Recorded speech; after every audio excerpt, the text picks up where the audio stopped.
See, I knew my husband wanted to practice polygyny. I didn't know when, why, how, like I didn't know like the great details of it because that's something that he knew.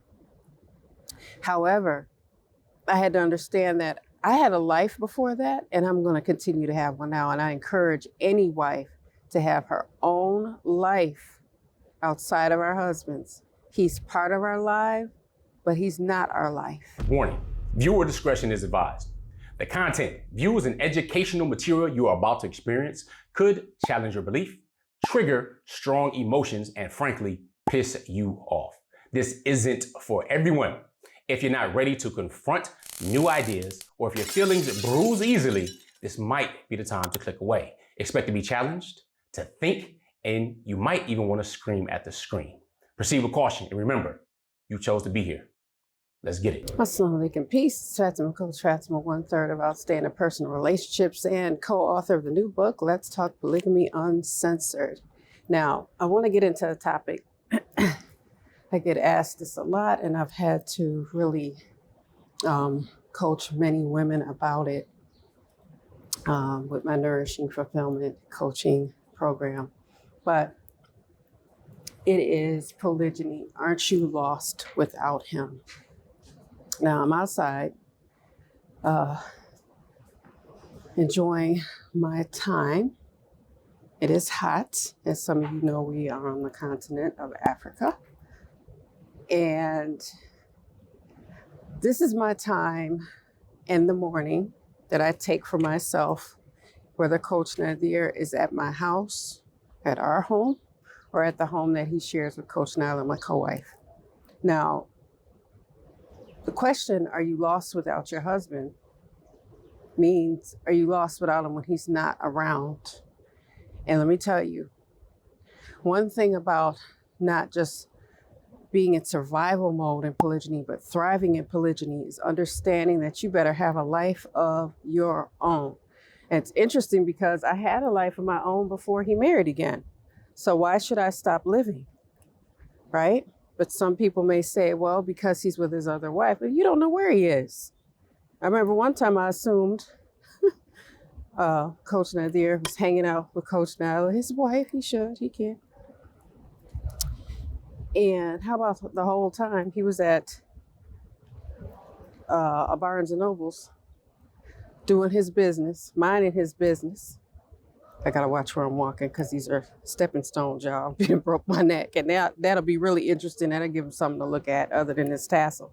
Anywho, he was at the local bookstore taking care of his business. Now, it didn't really matter where he was, but he was living his life. See, him marrying more than one wife did not stop him living.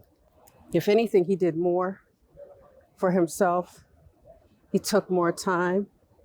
That doesn't mean that he ignored us. That doesn't mean that he wasn't there for his family, but he knew how to take care of himself to a certain degree. And then he had to learn the other stuff along the way. We all do. We're all learning. So don't be so hard just on yourself and don't beat yourself up for it. Okay. But the major takeaway is understanding that you had better create a space for yourself and your sanity. Because one thing I know is that I'm not a twin and I came here alone, and even twins are born singularly. They have to experience their own birth. They have to do their own crying and be in their own individual pain. Even though they were close, even though they were in the same home together in their mother's womb, they had to understand that they're living this life as individuals. And one thing that I know that twins hate is to be called twins. Shout out to the twins that are viewing this. And they hate to not have their own individuality. Now, just because they're close doesn't mean they can't and shouldn't live their own lives and be seen as people that have their own experiences, their own heartbreak, their own pain, their own joy, their own triumph, their own tribulation. Because how would that be fair to them? How would it be fair to siblings? How would it be fair to people that are married? We get in these relationships and we have to understand something, is that people change and they evolve and they want different things. And they might want things that are foreign to us. You know, one thing I love that Elanya Van Zant said, whether you agree with her or not, she said something that moved me.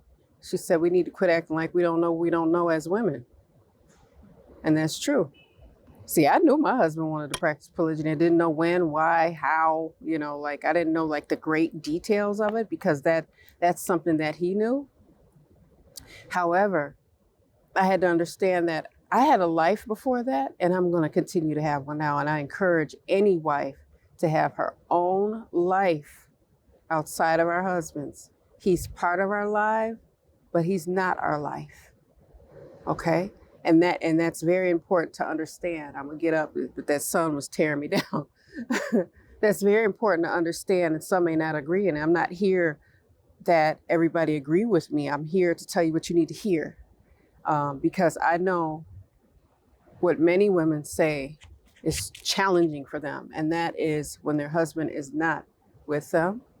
And we didn't have him all the time 24/7 before polygyny.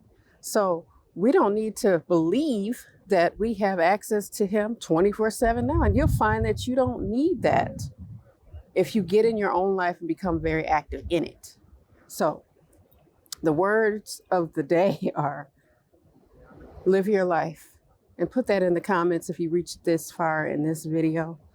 Comment, like, and subscribe. Share this video because sharing is caring. You know, those of us that are in polygyny know that sharing can be looked at in different ways, but make sure you hit the notification bell so that you know every time that we upload a video. You don't want to miss out because you got 3 different perspectives. You got mine, Coach Nazir, and Coach Nyla's, and all of our perspectives matter. Your voice matters. And speaking of voices and having a space that's safe for you to communicate with others and like-minded people. Yes, I said like-minded. That doesn't mean that we are carbon copies of one another. Like-minded people can disagree, but they usually agree to disagree. Join our community at polygamycommunity.com for details. That's where you don't have to worry about the jerks, the trolls, and sometimes the trollocs that want to get in there in the comments and argue and be argumentative and combative. That's a place where very mature people can talk about things that are challenging for them. They can discuss different issues. We have meet and greets. We have live classes. We have different courses that you can unlock along the way as you go within the community and you level up, you unlock another course. So make sure you head over to polygamycommunity.com for details and follow us on Facebook and IG at Outstanding Personal Relationships. I'm going to leave you guys off with some GLC. Make sure you're growing intentionally, loving fearlessly, and connecting on a higher level every single day. I'm going to wrap it up, y'all. I got spectators. Because they said, what is this girl talking about? And they can find out if they come over to Outstanding Personal Relationships. I will see you guys in the next one. I'm going to go back to the coffee house and enjoy my frappe. Assalamu alaikum. Peace.